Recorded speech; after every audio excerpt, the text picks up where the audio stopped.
Hello team, welcome to my session on Coffee with Prab, and today we're going to discuss some coffee shots on incident management.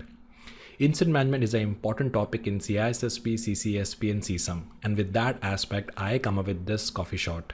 Make sure you should watch this video till the last because in the last part I'm covering some snacks which is mapped with this coffee shots. Along with that, if you want to know about more coffee dose topics and everything, you can visit my website where you can find the inventory of the entire coffee shots, which is called prabnair.in. In the description box, you can check the link. My name is Prab Nair. For more information, you can refer my LinkedIn profile. Without wasting a time, let's start with the first part. Okay, so Alice is a information security manager working in the organization. He had requested to document detailed information about when incident was occurred, how bad it was and how it was fixed, as well as the effectiveness of the incident response and any gap they need to be fixed. Which document are we referring to here? So question talking about the case study, the question talking about how they resolve the incident, they want an adequate document for that. So we have a 4 option. First is called as a chain of evidence. So chain of evidence report talk about the sequence of the evidence. Okay, the sequence in which we obtain the evidence that is captured in the chain of evidence. Example, like we have a firewall. It is connected with the switch.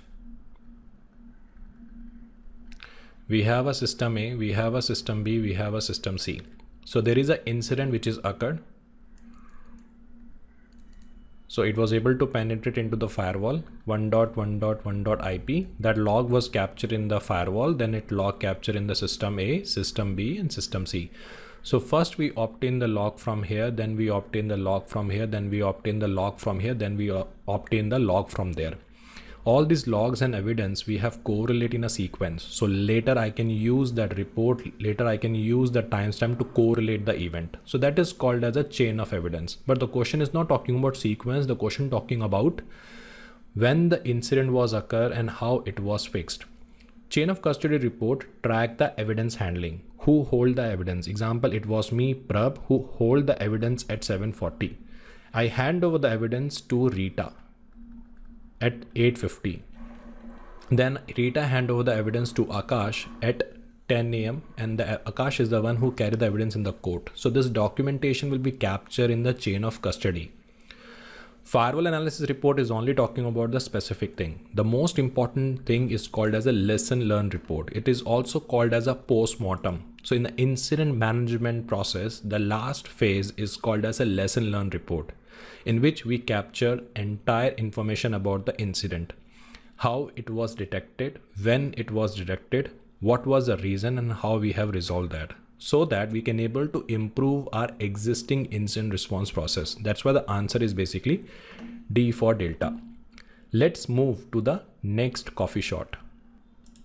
Okay, Alice is information security analyst working on the incident. He noticed a strange pattern of traffic while looking at the proxy logs. Okay, so proxy logs. Several hosts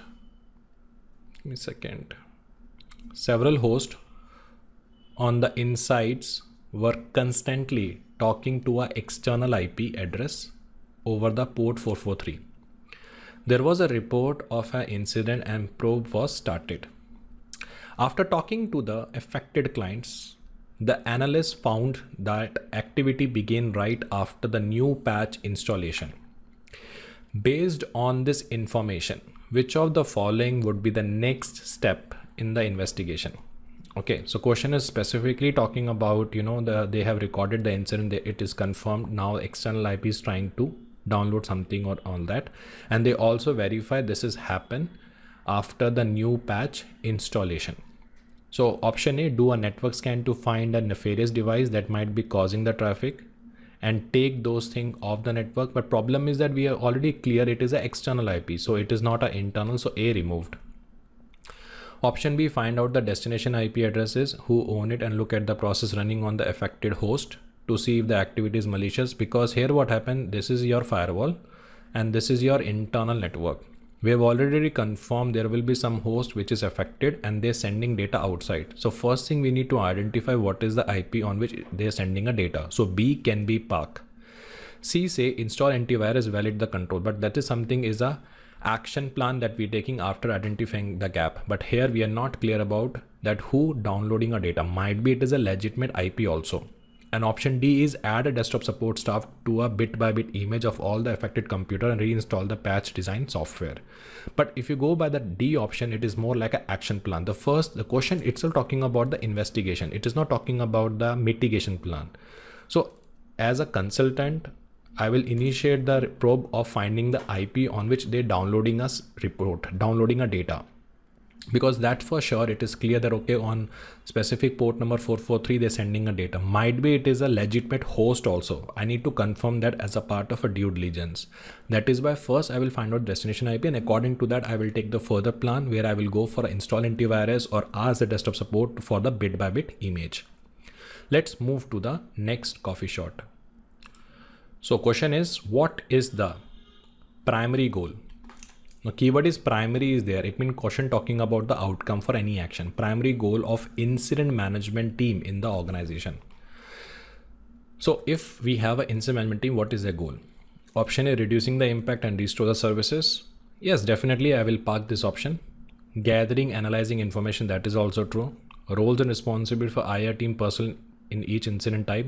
It is not something parameter which connect with the question, because question talking about goal of a team, and here the talking about roles and responsibility.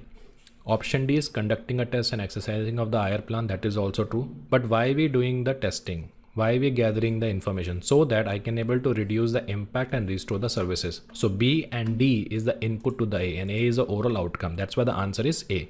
Ultimate goal of the incident management team is to reduce the impact.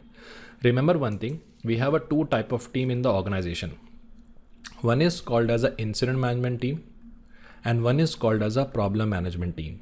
Ultimate goal of the incident management team is to reduce the impact. And ultimate goal of the problem management team is to track the root cause. Remember that. Make sure the similar incident should not be happen again. So tracking the root cause is a responsibility of the problem management, and reducing the impact is a responsibility of the incident management. Let's move to the next coffee shot. Thank you. Okay. Alice is an information security manager working in the organization. His team received incident ticket from the operation team regarding one system is infected with a major virus. This is just a ticket, okay? What will be the first step? Question talking about sequence. What will be the first step of the team to handle the situation? Option 1, finding a root cause of the incident. That is true. PARC. Report to the senior management. That is also true. Confirm and validate all the details associated with the ticket. That is also true. Disconnect the impact. That is also true. Question talking about first step. Always remember, whenever we receive any ticket, okay, the first thing we need to confirm and validate whether it is a true incident or something else. Always remember, any question talking about first step in the incident management, the answer is confirm and investigate whether it is a true incident. Once you confirm and report, confirm and validate it is a true incident, then you take a further action to disconnect the impacted system, and parallelly you will basically report to the senior management, and once you get an approval, then you find the root cause of the incident. So in this case, answer is basically C. Confirm and validate all the details associated with the ticket. Let's move to the next coffee shot. Okay, so question talking about during which phase of the incident response process immediate action and reduction of the impact of incident be implemented. Option A, mitigation. Option B, reporting. Option C, remediation. Option D, lesson learned. Definitely D is removed, because lesson learned is all about what we have learned from the incident and we try to improve the incident response process. And question talking about immediate action. Reporting, in which we are trying to report the senior management about the incident, so B removed. So we left with A and C. See, first we mitigate. Example, system was infected with the virus. We received the ticket for that. So this is the user we have. He found some suspicious activity and he report this information to the incident management team. First thing what they do, incident management team, is to confirm the incident. And once it is confirmed, the second thing is they do is isolate a system from the network, and parallelly they will report to the senior management.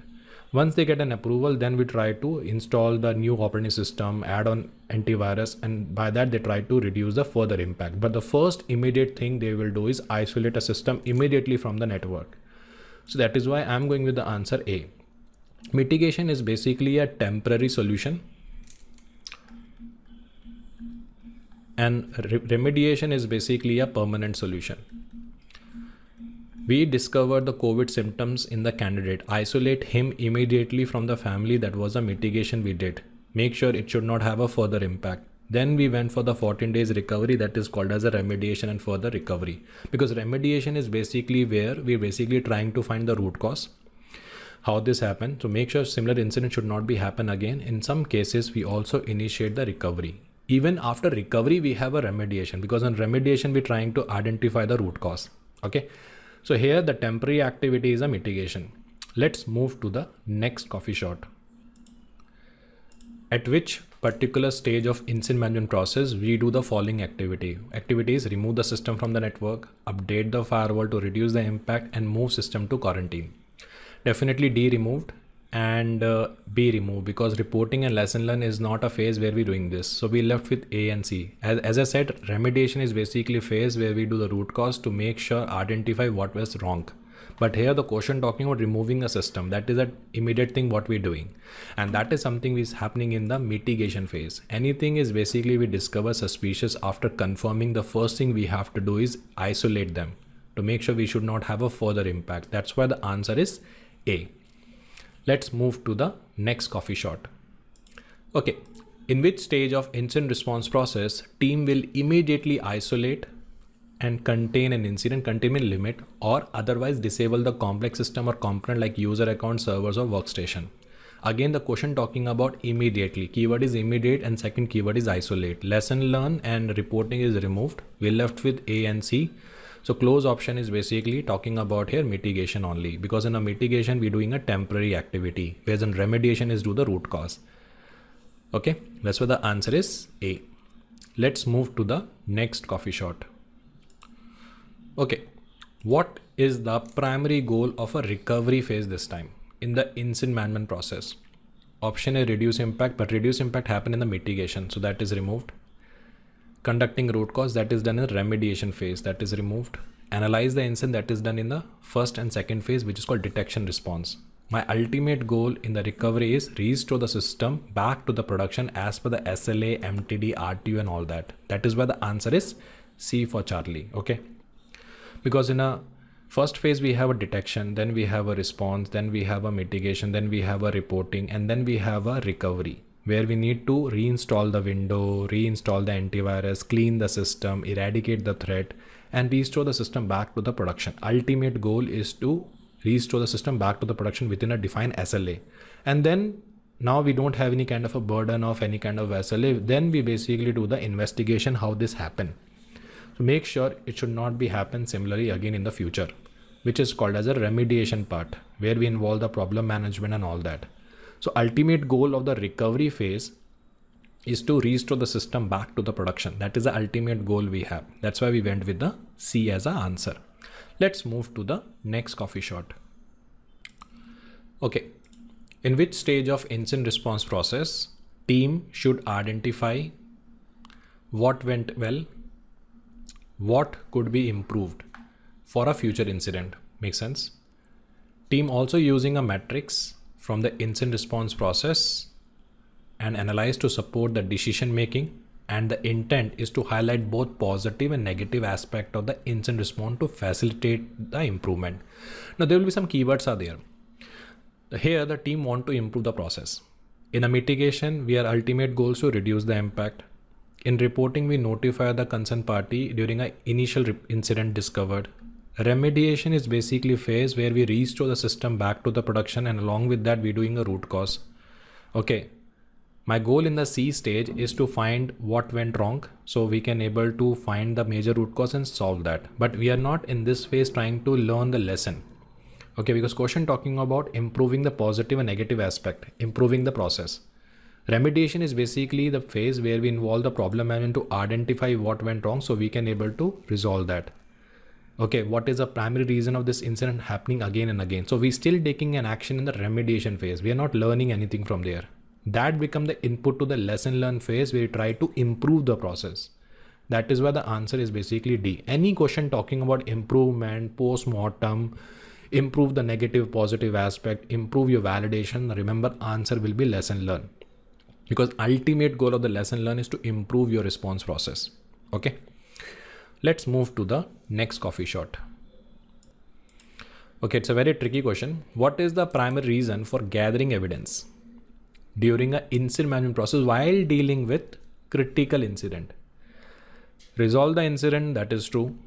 Legal proceeding, that is true. Documentation purpose, that is true. Root cause, that is true. But question talking about primary reason. If I'm collecting any evidence for any reason, what is the ultimate goal? Definitely with the help of evidence, we can able to find root cause. So similar incident should not be happen. It can be used for documentation purpose by which we can have a learning, but that is not a primary goal. So that is removed. Legal proceeding is not necessary for every incident we will follow. So only option left with A and D. So D is basically part of the A. Ultimate goal of collecting root cause and everything is to resolve the incident. That's why the answer is A. Okay. Keyword was critical incident. Until unless we don't have evidence what went wrong, we cannot able to resolve that.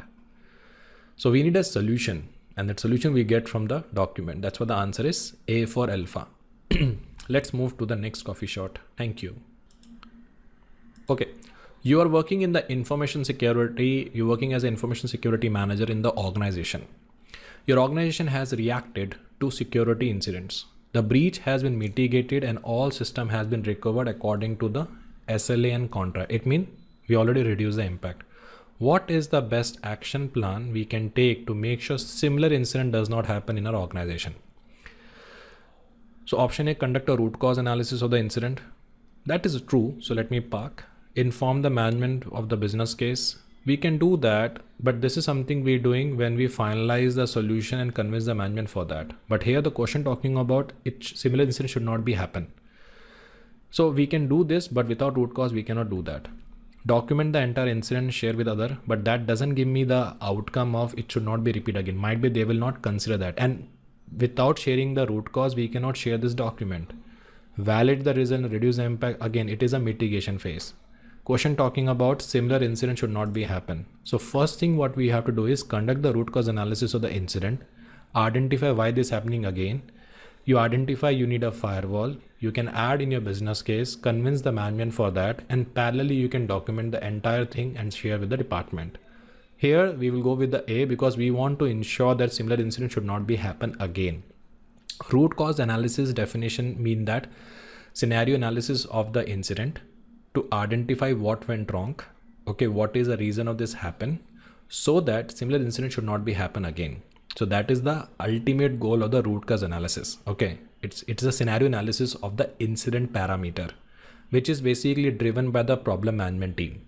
If multiple times same virus is basically attacking, we do the root cause. Who does this? Why happening? When this happen? What is the reason? How this happened? So these are the multiple W's and H we're going to ask until unless we don't get the answer. Okay, that is why the answer is basically A. Let's move to the next coffee shot. ABC Limited operates a major consulting service in Europe. They need to comply with the GDPR requirement. One day, company was hit with a significant data breach. An incident response team, according to the incident report, was working on the situation. Okay, an organization must promptly report the breach details to the customer and regulatory authority within a 72 hours because data breach reporting of GDPR is 72 hours. In which stage of the incident response process we must do reporting? Very good question. Option A, after confirming the incident and reducing the temporary impact, report the breach, which is actually true. Let me park. After the successful restoration of a system, report the breach. It will take more time, so this is removed. After the post-incident report, document the breach. That is also take more time. After the user report an incident to help with notifying the customer, but we are not sure whether it is a true incident. So that is why we remove that. So only option is basically there is A. After confirming the incident, reducing the temporary impact, report the breach. That's why the answer is basically A. Let me go through the next coffee shot.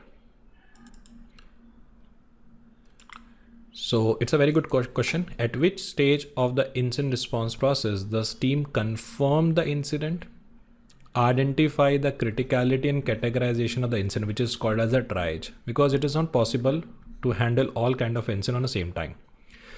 D, remove, because reporting will be come into the picture once you receive the ticket, confirm the ticket, and you're working on the ticket and parallelly reporting the ticket to the management. So reporting come into the picture once you confirm and work on the incident. Recovery come into the picture when you're restoring. Now we left with B and A. See, B is the first thing to detect. It can be detected by people, process, and technology. An incident response team, when they receive the ticket, they respond to the ticket by first confirming it is a true, and if a yes, then they will understand the criticality and urgency of the incident, and according to that they will prioritize. So that is why B response is basically a stage where we confirm the incident when we receive a ticket, and then based on the criticality and sensitivity, urgency and impact, we try to prioritize. That's why the answer is A for alpha. Let's move to the next coffee shot. Thank you. It's a very good question. At which stage of incident response process incident response team must begin to collect and preserve evidence? Very good question. Option A, soon as incident is declared. Makes sense. Soon as the system record, but it will be more time. Post incident, that is also more time. We might miss the initial document. While mitigating incident, yes, but most is basically called as a, because once the incident has been recorded, from that time till the entire incident life cycle, we document everything. Make sure we should not miss any data. That's why the answer is A for alpha. Soon as incident is basically declared. Okay. Let's move to the next coffee shot. Thank you. Okay, it's a very good question. During the response phase, it means second phase of the incident management team does the initial reporting. What is the primary goal of reporting at this phase? Option A, accurately document what happened before, during, and after the incident. Okay. Option B, for record and governance process. That is the reason we have, no doubt. Improve the impact. That is also there. Restore as early the system. That is also true. But during a response, we are in a response stage where we're doing an interim reporting. So D definitely removed, because restoring the early the system, that's part of a recovery. Improving the impact is done in the lesson learned, so C removed. We left with A and B. Not necessary only for record and governance purpose, but we need to understand what happened. Initial understanding, so that we can use that reporting document with other departments, so collaboratively we can work together when you mitigate and recover the system. That's why the answer is A. Accurately document what happen before and during after the incident. That is the ultimate goal of the reporting. Okay, because record and governance process is the overall thing we have, but we specifically talking about primary goal of reporting at this phase. What is the phase? Response stage, where you are confirming and critically analyzing the parameter of the incident. So I think enough coffee is done. Let's have some snacks. Okay, so this is a snacks based on the mapping of CBK incident management process with NIST incident management process, which give you a high level visibility how the incident management works. Okay, let's go with the comparison chart. If you notice, this is a CBK base. CBK 6th edition, 5th edition, they talk about this process. The first step is detection. Second is basically response. Third is called as a mitigation. Fourth is called as a reporting. Fifth is called as a recovery. Sixth is basically called remediation. Seventh is called as a lesson learned. Now, user has basically report the incident. So user can report, people can report, process can report, tool can detect. So that is part of a detection. When team receive, they will first confirm the incident, and then they will basically do the triage activity, which is done in the response stage. Our first goal is to temporarily reduce the impact, like removing a network, removing the system, infected system from the network. So we should not have a further impact. That is basically called as a mitigation. Then we inform the management and the regulatory authority about this issue. It is very important for us to notify them, because sometimes we need their approval for further activity. Once we get a budgetary approval, we try to remove the virus, restore the system back to the production. Now till this part, it was a time pressure. So we have to consider MTD, RTO, SLA and everything. So you can involve the BCP here also, DR also. Then we have a remediation. Remediation is to understand why this happened. Okay, why this happening again and again. So problem management activity comes in the remediation. And finally, we have a post-mortem, which is called as a lesson learn analysis. We also have a NIST base where the first step is detect and analysis. So detect and analysis is the combination of a detect and response of the CBK. Then second is basically called as a containment. Now in the containment, it is a combination of mitigation reporting. Now as per the NIST, they're saying first you report and then you contain. But CBK is saying that first you mitigate and then you basically report. So that is the only difference we have. But ultimate goal of the containment is to limit the impact. Remember that. Then we have a eradicate and recovery. Eradication means process of removing a threat from a system, which is kind of a recovery only, like removing a virus from the system and restore the system back to the production. And their recovery include your remediation, which is called as a problem management and everything. Okay. Then we have a lesson learn. Lesson learn is basically all about the post incident activity by which we try to improve the process. So this is all from my side on the incident management. Do share your comments, do share your feedbacks in the comment box, and do share in network. Might be it is useful for the upcoming CISSP aspirant, CISM and CCSP aspirant. And let me know what is the next video should I make on the coffee shots. Thank you for watching my video. Do subscribe to my YouTube channel and click on the bell icon, because my next 5-year vision is to provide the free security trainings via YouTube channel. Thank you. Bye. Good day.